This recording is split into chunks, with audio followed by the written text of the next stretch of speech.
Daktil egy kézzel kirakta a Rubik kockát. Ezzel a mesterséges intelligencia kutatásra szakosodott OpenAI nevű cég nagy lépést tett az öntanuló robotok felé. Daktil ugyanis egyszerre egy robotkéz és egy szoftver, ami a mozgását koordinálja. Maga a műkéz anatómiája is mérföldkő az implantátumok világában, hiszen úgy tervezték, hogy a lehető legközelebb álljon egy orvostan hallgató anatómia tanulmányaihoz. Az igazi áttörést azonban a program hozza, ami a kezet irányítja. Ha jobban megnézzük, maga a kéz csak egy ürügy volt arra, hogy a mesterséges intelligenciát be tudják íratni az iskolapadba. Eleinte bugdácsolt, bénázott, de tanult a hibáiból és megcsinálta. Egyedül, emberi segítség nélkül megoldotta az ember alkotta 3D puzzle-t, amire a világ 98%-a egy élet alatt sem képes. Tette mindezt a lehető legbonyolultabb módon, egy kézzel.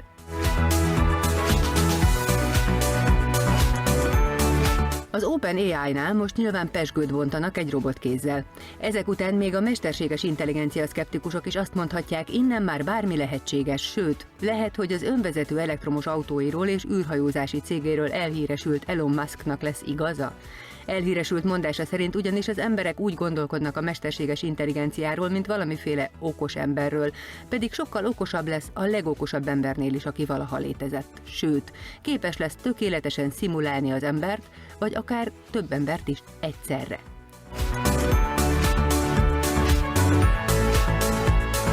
A kijelentést egyébként az az Elon Musk tette, aki a rubikozó robotkezet elkészítő OpenAI alapítója, sőt, már túl is lépett ezen a produktumon és erőforrásait pont az elszabaduló mesterséges intelligencia elleni harcra irányítja. Létrehozta a Neuralink nevű céget, aminek egyetlen célja, hogy az emberi agyat fizikailag összekösse és kiokosítsa a mesterséges intelligenciával. Musk szerint ez az egyetlen módja, hogy kordában tartsuk a percenként egyre okosodó és globalizálódó AI-t.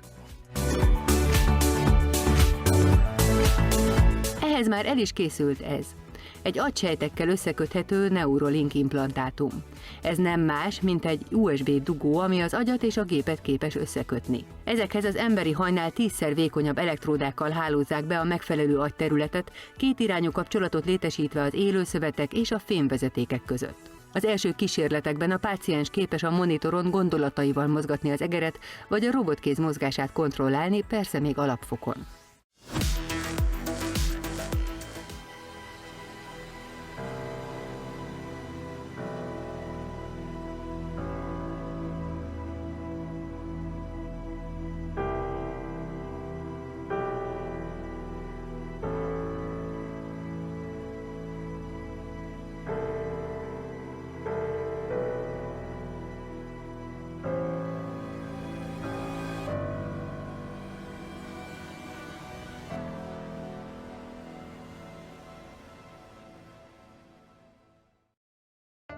One day, you could have superhuman vision. Play your favorite albums in your head and download your brain to a computer or even to another body. It's alive! It's alive! It's alive! Though this may sound like an episode of your favorite science fiction show, Elon Musk and his team at the neural tech startup Neuralink believe that their electronic brain-computer interfaces could make this possible. Described as Fitbit in your skull with tiny wires. A Fitbit in your skull with tiny wires. The small, easy-to-install brain-computer interface could be used to expand the capabilities of humans, changing the way we interact with technology and treat neural and mobility issues. Yet the goals of the company speaks to a potential problem in the future: artificial intelligence. Musk has been very vocal about his fear of artificial intelligence, believing AI could one day overshadow the human race. Musk's inevitable transhumanist goal of augmenting intelligence and abilities may be necessary if we are to compete with advanced artificial intelligence. However, Neuralink's team still has a long way to go before the emergence of AI-human hybrids. The tech company still has a lot of bureaucratic, ethical, and technological hurdles to cross. If Musk's companies accomplish half of what they claim, we could see the emergence of one of the most significant technologies in human history. But how does it work? Simply put, Neuralink is a technology that can help humans interact with machines using their brains. The company's eventual aim is to further develop brain-computer interfaces to the point where one can be installed in a doctor's office. Let's say you opted in to go in for a Neuralink procedure. What would that look like? Neuralink wants to make the installation of your brain-computer interface painless and quick, as easy as LASIK surgery. The design has changed significantly and now resembles a small coin around 8 millimeters in diameter, which houses electrodes that are about 1/20th the thickness of a strand of hair. To install the Neuralink, a tiny piece of skull is removed and the Neuralink is slotted in to sit flush with the skull. Since this process needs to be extremely precise, the Neuralink team has created a robot specifically for this procedure. The entire process could take less than an hour while you are under partial anesthesia. Installing the device will only leave a tiny scar and include all the sensors one would expect in a smartwatch. Once installed, the device will be able to send and receive electrical signals through your brain and use these to control machines. In its early stages, it could allow control of basic devices like a computer and other smart devices. But how? Your brain sends information to different parts of your body using neurons. Neurons in your brain connect with each other to form a network and communicate using chemical signals called neurotransmitters. This reaction generates an electric field. By placing electrodes nearby, you can record these reactions. The electrodes translate these signals into an algorithm that a computer can read. Down the road, Elon Musk claims that the device could be used to operate robots, cure paralysis, treat mental illness, to stream music directly into the wearer's brain, and extend the range of hearing beyond normal frequencies. Just like Neo in the Matrix, you would be able to download skills into your brain. You could even possibly summon your Tesla telepathically. In 2020, Neuralink demonstrated the device installation in a pig. The wildly anticipated demo showed that a living animal can function normally after having one implanted and then removed. Musk has announced that Neuralink received breakthrough device designation from the FDA in July 2020. This is a major step towards eventually mass-producing Neuralink devices. Who knows? Maybe Neuralink will allow us to achieve a symbiosis with artificial intelligence. Would you get a Neuralink implant?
az, hogy a vírusok több típusba sorolhatók be.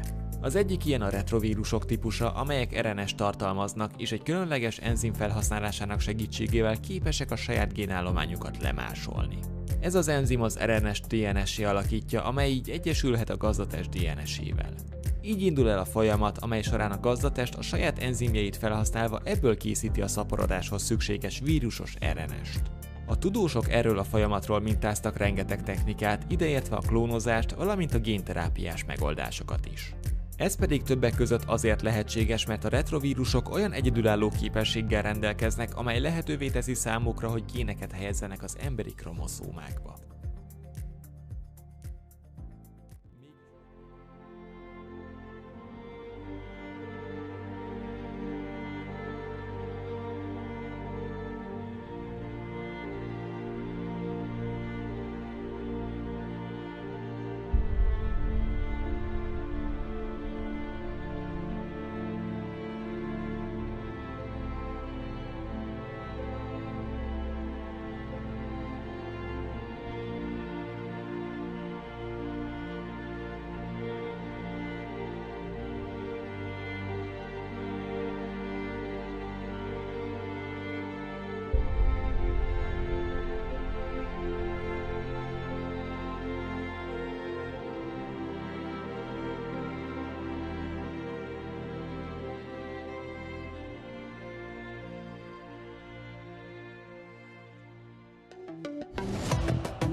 Mindenki ismeri a DNS-t, de tudták-e, hogy kistestvére az RNS segít a szervezetnek, hogy kitermelje saját gyógyszereit?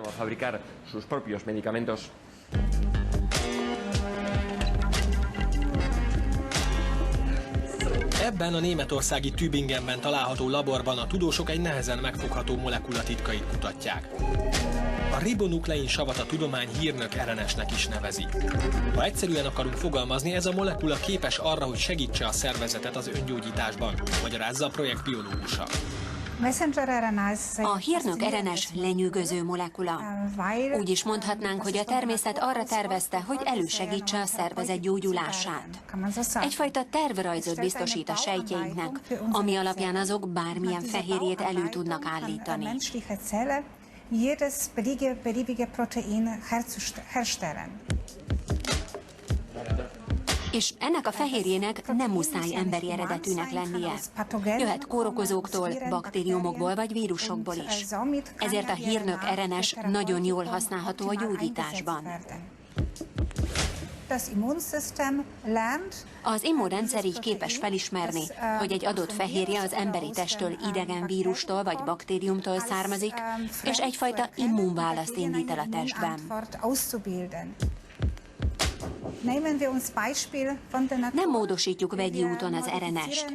A természettől tanultunk, olyan természetes elemeket keresünk, amelyeket beleilleszthetünk az RNS-be, hogy javítsuk annak tulajdonságait.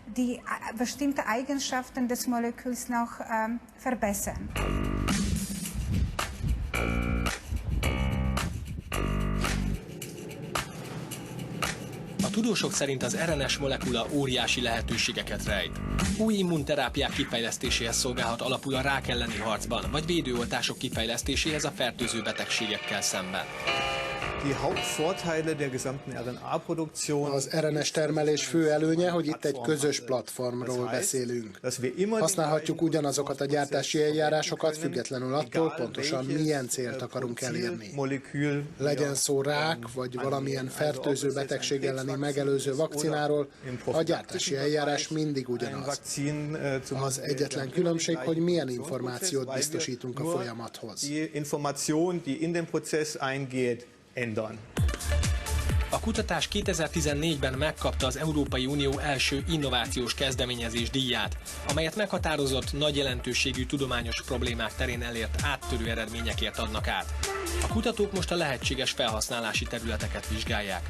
Az első tesztek alapján a módszer a népbetegségnek számító prosztatarák esetében például biztató eredményeket hozott.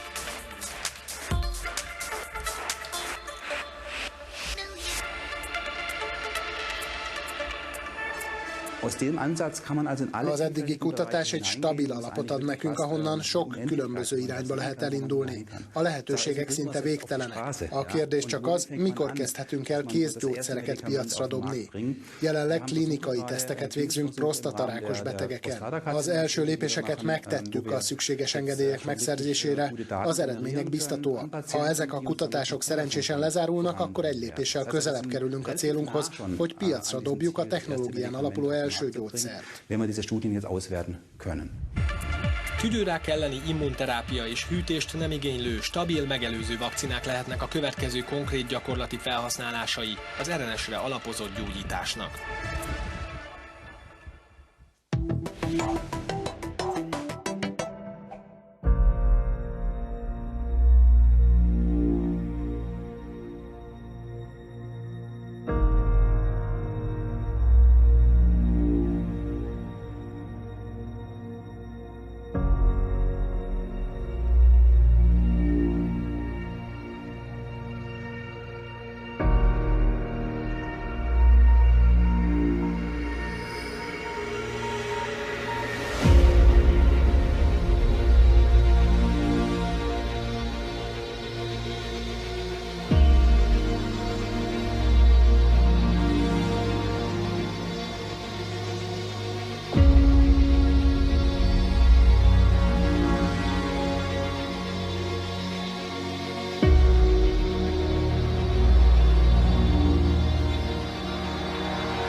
Hi and welcome to an extra special episode of the Observation Deck. So you better get comfortable because I can guarantee you there are revelations in this episode that you may not have seen before.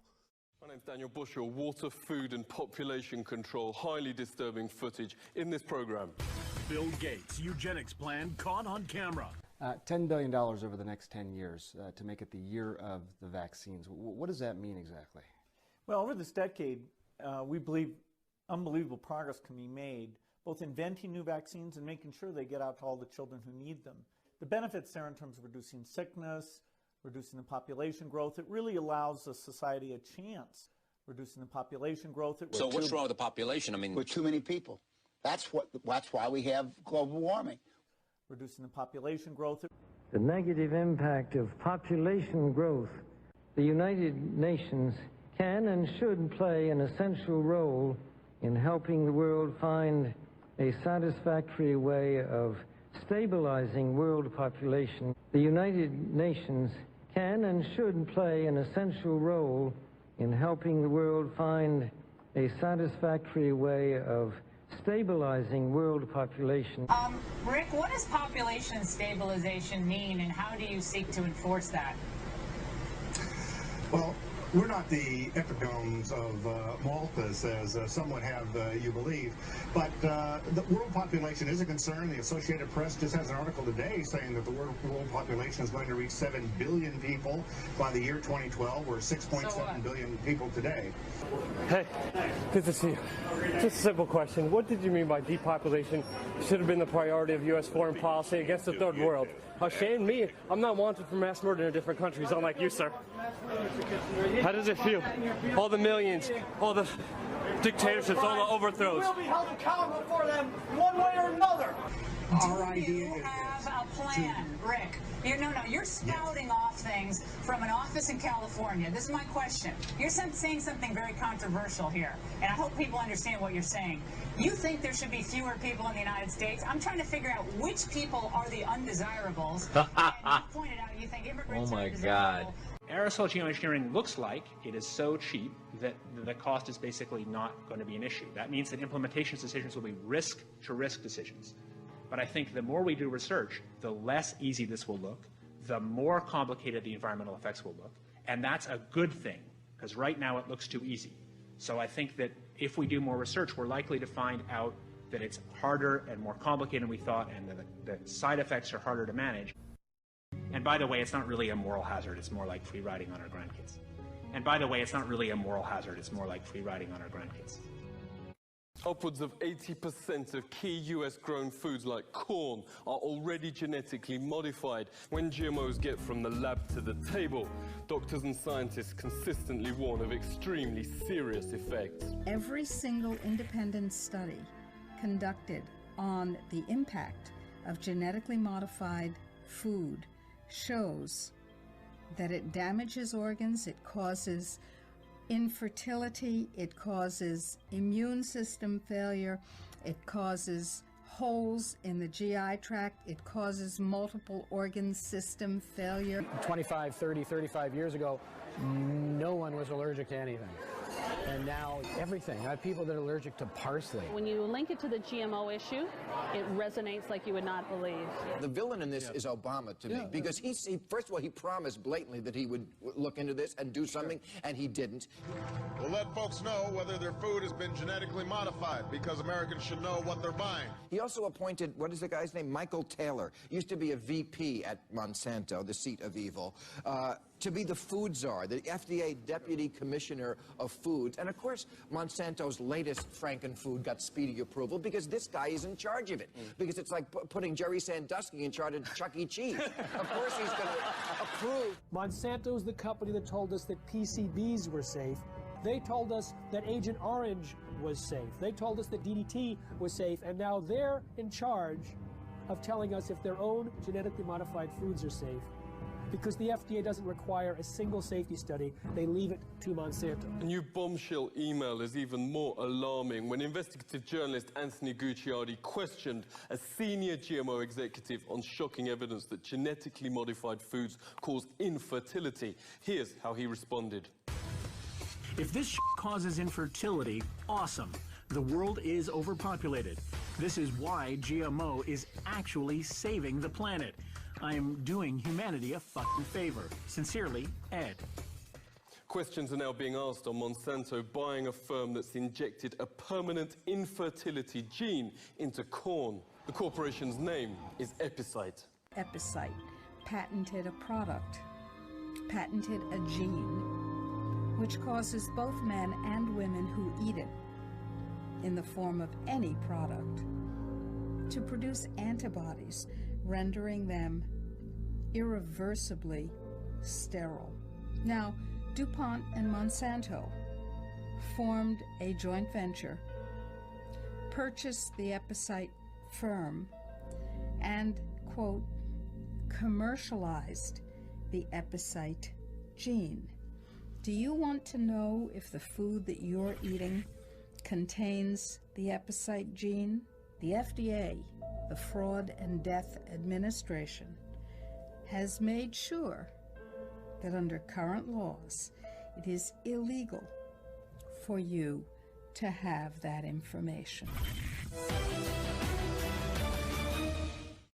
On leaving Microsoft, Bill Gates bought $23 million of Monsanto shares. Globally, he now promotes GMOs and a vaccines collection he calls the solution for the world. Gates has been recorded explaining this solution is actually to cut the world's population. Now, the world today has 6.8 billion people. That's headed up to about 9 billion.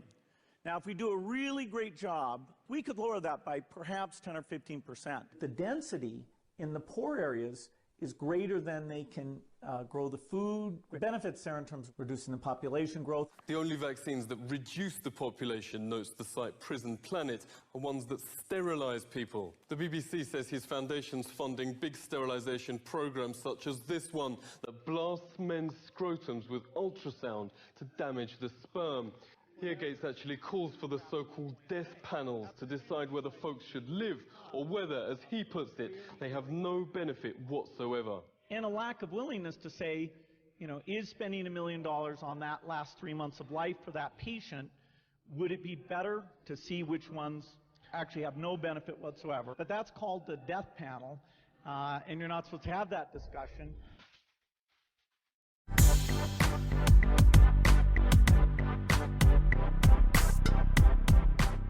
Nicht nur die Politik, die hier was falsch gemacht hat. Dass Herr Spahn was falsch macht, das ging ja schon vorher los. Herr Spahn ist hinter unseren Gesundheitsdaten her, schon seit 1,5 Jahren. Er ist der Lobbyist, der die Daten ran schaffen soll für die Pharmaindustrie. Daten sind das Gold der Pharmaindustrie der Zukunft. Und das ist bekannt. Und Herr Spahn ist Pharmalobbyist und er hat versucht, durch Gesetze diese Daten rüberzuziehen zur Pharmaindustrie. Dass sich Deutschland das gefallen lässt, ist eine Katastrophe. Der Mann ist korrupt in meinen Augen. Und ich denke, das ist eine Sache, die jetzt kommt mit den Tracking-Apps zum Beispiel. Das ist eine Fortsetzung dieser Strategie. Man will die Menschen erpressen, dass sie solche Dinge mitmachen. Und man will sie auch erpressen, dass sie Angst haben, damit sie diese Impfung dann über sich ergehen lassen. Und ich denke, das wird noch eine weitere Diskussion geben. Es wird ja immer so getan, könnte diese Impfung uns retten. Das ist eine Impfung, die wird ganz schnell zusammengeschustert. Diese Impfung entspricht einer genetischen Veränderung des menschlichen Genoms. Der geimpft wird, wird zu einem genetically modified organism. Das muss den Leuten klar werden. Diese Impfung verändert den Menschen, der geimpft wird, genetisch. Das ist so, wir regen uns auf über gentechnisch veränderte Pflanzen und Tiere. Jetzt sollen wir durch solche Impfungen gentechnisch verändert werden. Und es wird so getan, als könnte diese Impfung uns retten. Kein Mensch weiß das. Und wenn man das wissen will, ob eine Impfung etwas bringt, auch bei einer anderen Impfung, dann muss man 5 Jahre zum Beispiel, wenn es ein neues Verfahren ist, 5 Jahre nachbeobachten, ob Krebs erzeugt werden kann oder nicht. Denn vorher sieht man so einen Krebs gar nicht. Das dauert eben so lange. Da muss man eine Nachbeobachtungszeit haben, die lange genug ist. Und stellen Sie sich vor, ich will 1 Million Menschen impfen. Und da ist 1% kriegt davon Krebs oder 1 Promille kriegt davon Krebs. Das sind 1000 Krebsfälle. Aber jetzt sollen Milliarden Menschen geimpft werden. Es ist völlig unverantwortlich, das mit so einem Impfstoff zu machen. Ich kann den Menschen empfehlen, lassen Sie Ihre Kinder nicht impfen, lassen Sie sich nicht impfen mit so einem fahrlässig in kurzer Zeit hergestellten Impfstoff. Das ist Geschäftemacherei. Und diese Geschäftemacherei funktioniert nur, weil wir mit Hilfe der Medien, mit Hilfe der Politik erpresst werden, weil uns Angst gemacht wird. Deshalb soll uns das verkauft werden. Das ist ein Riesengeschäft. Das ist wie Schutzgelderpressung von der Mafia, was da passiert zurzeit. Vor allem, dass das keine Verschwörungstheorie ist, weil einige würden jetzt wieder sagen, ach, das ist doch alles Verschwörungstheorie, sieht man ja auch daran, dass Herr Gates es ja sogar selbst sagt. Es ist ja nicht Ich habe ihn ja nur zitiert. Genau. Das ist eine Theorie. Und Gates hat es gesagt, öffentlich, in der Tagesschau.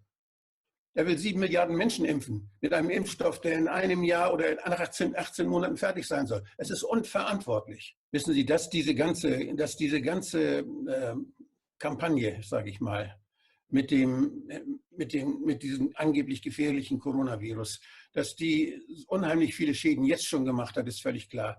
Wir haben einmal die Schäden, die durch das Lockdown entstehen.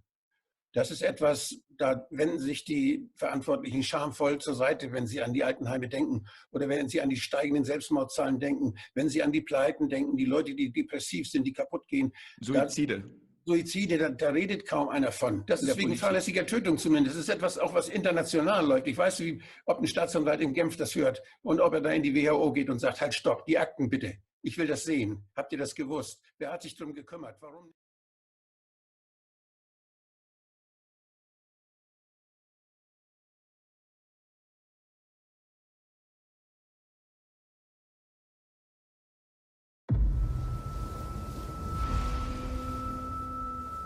Power, power, speak a little louder. If there was a pill Hungry for that money, I'm coming to devour.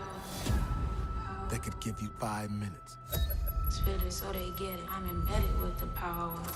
of pure power, I'm embedded with the power. would you take it?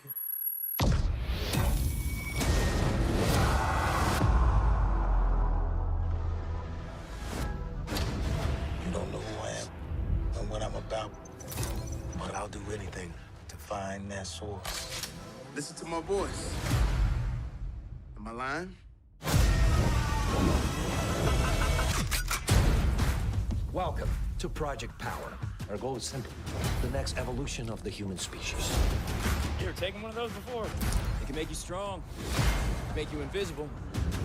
You never know what your power is until you try it. You push that power, don't you? Yeah. On the streets, they're talking about superpowers, but they're not talking about how one hit could kill you.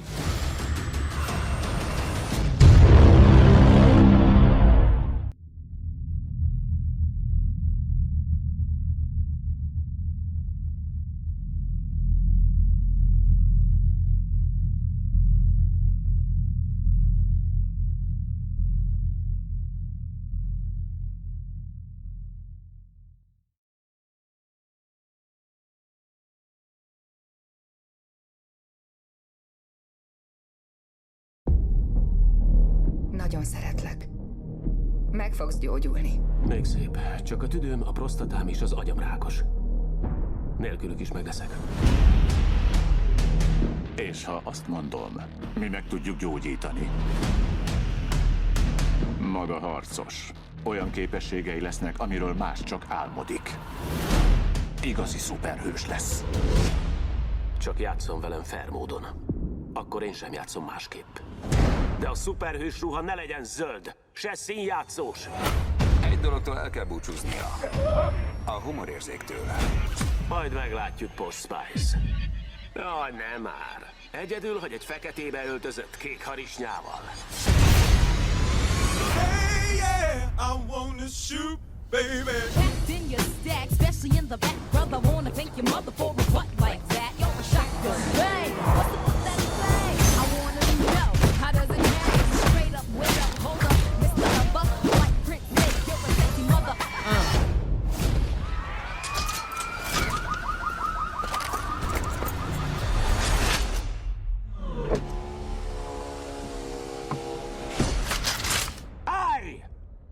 Tudja valaki, miért vagyok pirosban? Hogy a rossz fiúk ne lássák, ha vérzem.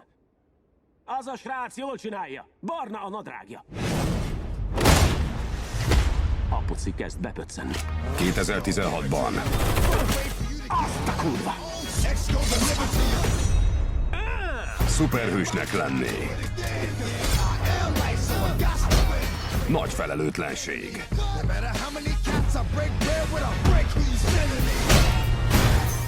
Már megint szennyes gatyaszag van. Mondod ezt fasszal a szádban. Ó, bazd meg, te marha ronda vagy. Mint egy fél here fogakkal. Mintha Freddy Krügert szájba kurták volna egy domborzati térképpel. Hát ez az.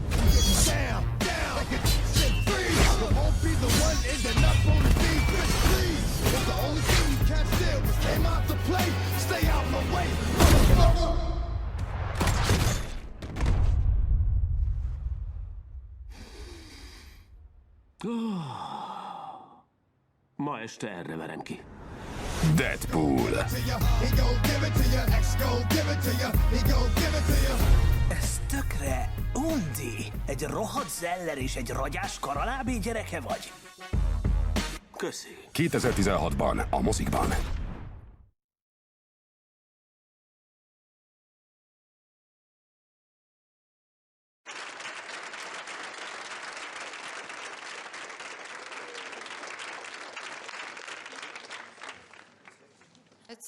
Vladimir Vladimirovich Putin.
2154-ben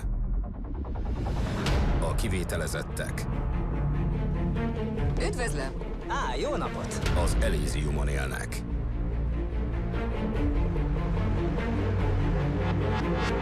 Nincs szegénység, nincs háború, nincs betegség.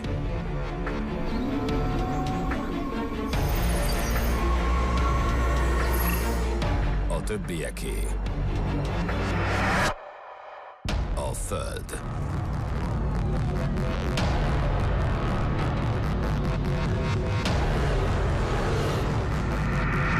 A District 9 rendezőjétől. Be kell jutnom oda.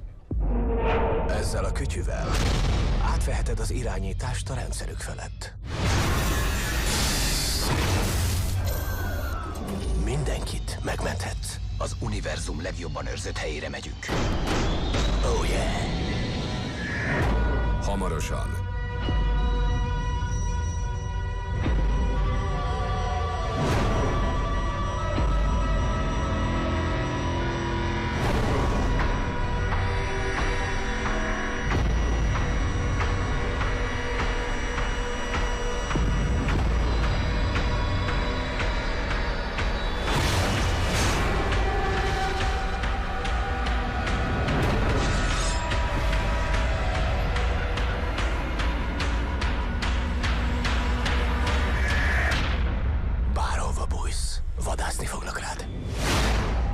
Elysium. Zárt világ. Augusztustól a mozikban.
Úgy néz ki, mint az igazi, épp csak nem istállóból, hanem laboratóriumból származik.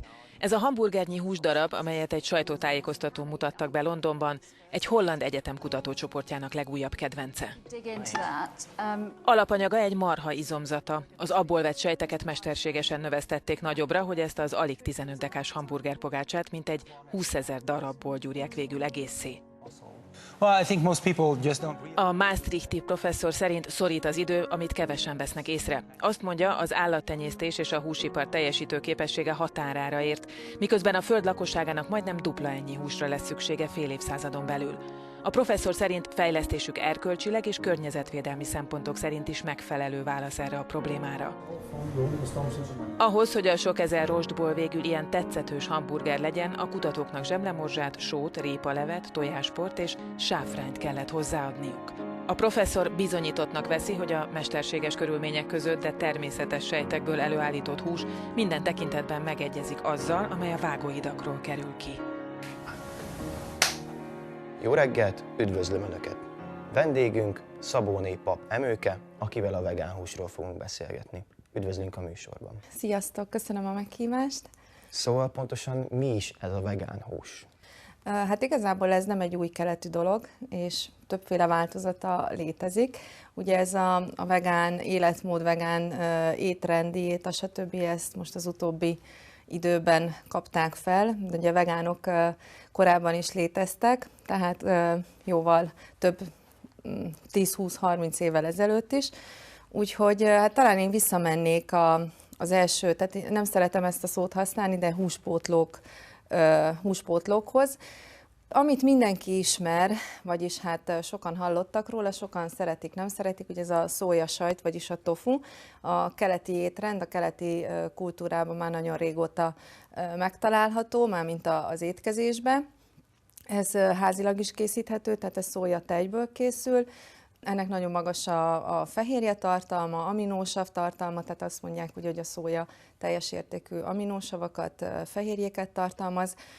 És akkor ezután következnek a többi ilyen húspótló jellegű élelmiszerek. Tehát az egyik talán furcsa nevű, az a szejtán, amit korábban te is kérdeztél, ez búzasikérből készül, ez a búzának szintén a fehérje részéből, és hasonló, hát majdnem hasonló eljárással, mint ahogy a tofu.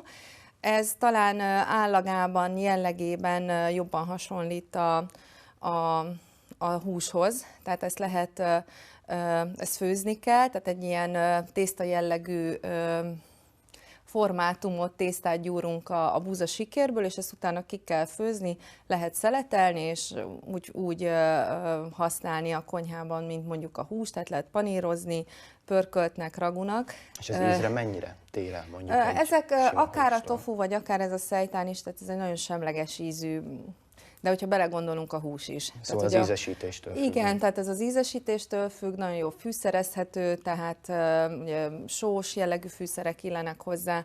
Mondjuk a tofuból lehet édes, ilyen túró jellegű ételeket is készíteni. És akkor még tovább megyek, az se új keletű, tehát a tönköly fehérje, tehát a tönköly búzának a legmagasabb a fehérje tartalma és az ásványi anyag tartalma, és ebből egyedülálló módon egyébként Magyarországon egy kis családi vállalkozás készít tönkölyhúst, ami nekem egyébként a kedvencem, úgy használjuk is, tehát ez egy ilyen a tápanyagtartalma, tehát fehérje, szénhidrát tartalma a legjobban a csirkemellhez hasonlít, és szinte az állaga is. Tehát ezt is ugyanúgy, mondjuk tömbben van, mint akár egy ilyen sajt. És akkor ugye most elértünk a mostani időkhöz, hogy megjelent ez nem tudom, mondhatom-e, ugye egy amerikai cég fejlesztette ki elsősorban ezt a húspogácsát, ami húspótló, tehát ez a vegán hús, és hát ott már egy ilyen fejlettebb technológiával párosítva. Azt már úgy otthon nem nagyon lehetne azt nem, annak az alapja borsófehérje, meg rizsfehérje, és igazából ugye itt a szóját is kizárták, és a búzát is, tehát így szója és gluténmentes, és akkor különböző színezéssel, ami hát viszonylag természetes, tehát céklával például, meg hát itt a fűszerezés, aromák, tehát itt már azért belenyúltak a másféle, tehát akár egy kicsit a mesterségesebb ízesítés, tehát hogy még jobban akár a hamburgerhúshoz hasonlítson. És ez így mennyire elterjedt Magyarországon belül? Szóval, hogy ugye úgy gondolják, hogy akkor magyar ember pörkölt, és így páros dolgok, de hogy maga a vegán életmód. Hát aki vegánul táplálkozik, ők biztosan, hogy fogyasztják, de még annyira nem elterjedt. Tehát Magyarországon. Tehát ez igazából egy pár hónapja, még csak azt sem mondhatjuk, hogy éve van jelen. A régebbi, amikről beszéltem, ők már korábban. Tehát aki vegán vagy vegánul táplálkozik, azokat fogyasztja. Tehát legyen a tofu vagy a szeitan. Ez az újfajta technológiával készült húspogácsák, ezek még nem igazán, de most már ugye nagyon sok helyen kapható is, tehát biztosan, hogy el fog még jobban terjedni. Szóval így, hogy ez egy növényi alapú húspogácsa, ez mondjuk akkor azt is jelenti, hogy úgymond természetesebb, hogy is mondjam, nincs benne annyi adalékanyag, vagy azért ehhez is... Nincsen, kell. Tehát egyébként az összetételét azt megnéztem, tehát nincsen, tehát egész jó, tehát hogy aki arra is odafigyel, hogy kerülje az adalékokat, a mesterséges színezéket, ízfokozókat, tehát jó választás. Köszönjük szépen, hogy eljöttél hozzánk. Köszönöm szépen.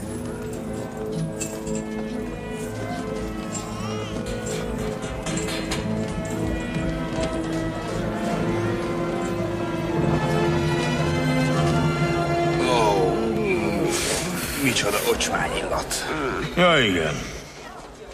Jó hely ez. Na, jöjjenek.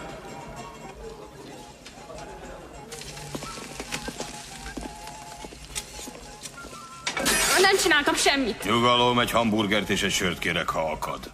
És mivel akar fizetni? Hogy mivel fizetek? Huxley, ezt most kölcsön veszem. Ez egy Rolex. Adj ide egy sört, légy szíves. Megkóstolja? Na, parancsoljon, uram. Önnek is adhatok, uram? Nem. Azt hiszem, mindjárt hányok. Ez fantasztikus, meg kéne kóstolniuk. Ne tudja meg, honnan való a hús. Huxley, mit akar ezzel mondani? Látod már itt marhát, felügyelő úr? Milyen húsból van? Ez, uram, patkányhúsból. Patkány? Patkányburger.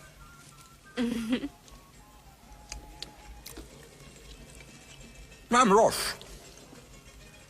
40 éve nem ettem ilyen finomat. Köszönöm, uram. Viszlát. Viszlát.